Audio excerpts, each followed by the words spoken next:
নমস্কার বন্ধুরা, পশ্চিমবঙ্গ রাজ্য সরকারের পক্ষ থেকে অত্যন্ত গুরুত্বপূর্ণ বড় খবর সামনে এলো।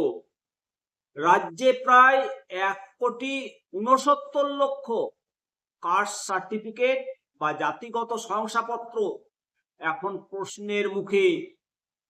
2011 সালের পর থেকে ইস্যু করা সমস্ত এসসি, এসটি, ওবিসি সার্টিফিকেট নতুন করে ভেরিফিকেশনের নির্দেশ দিয়েছে রাজ্য সরকার।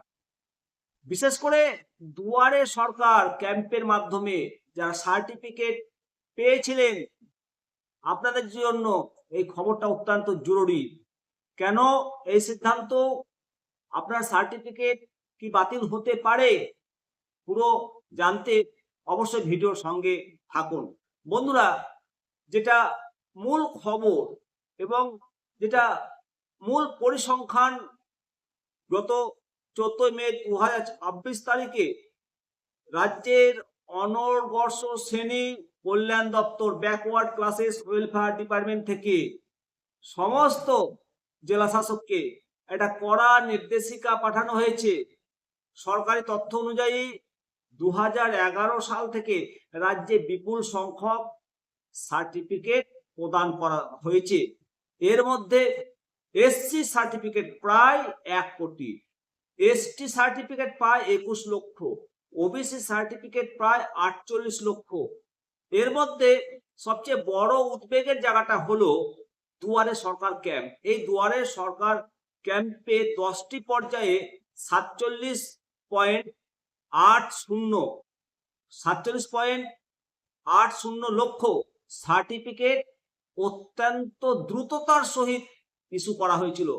এখানেই প্রশাসনের সন্দেহ যে এই তাড়াহুড়োর মধ্যে অনেক ভুয়া বা অযোগ্য ব্যক্তি সার্টিফিকেট পেয়ে থাকতে পারেন। কেন এই রিভেরিফিকেশন?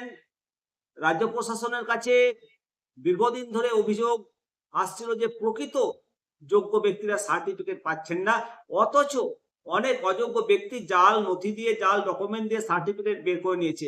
এই জালিয়াতি রুখতে নতুন রাজ্য সরকার এখন 2011 পরবর্তী সমস্ত সার্টিফিকেটের ভেরিফিকেশন, রিভেরিফিকেশন করার সিদ্ধান্ত নিয়েছে। কাদের ভয় পাওয়ার কারণ আছে? এই ভেরিফিকেশনের ফলে এই নির্দেশিকায় স্পষ্ট বলা হয়েছে, যদি তদন্তে কোনো সার্টিফিকেট ভুয়ো প্রমাণিত হয় তবে অবিলম্বে সেটা বাতিল করা হবে। তাদের ভয় রয়েছে।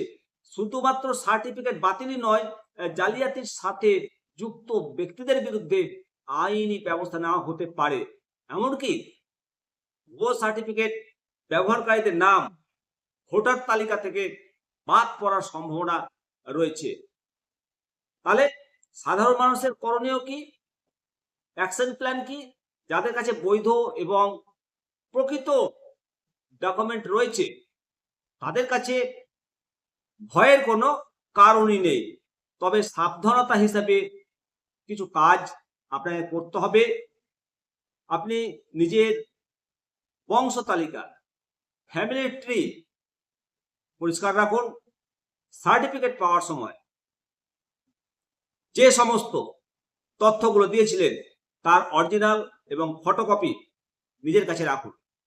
আগামী দিনে ভেরিফিকেশনের জন্য আপনাকে ডাকা হলে সমস্ত সঠিক তথ্য দিয়ে সহযোগিতা করুন। পরিশেষে এই কথাটা বলবো বন্ধুরা, যে এই যে পদক্ষেপ, এটা সাধারণ অনগ্রসর শ্রেণীর অধিকার রক্ষার জন্য একটা বড় উদ্যোগ।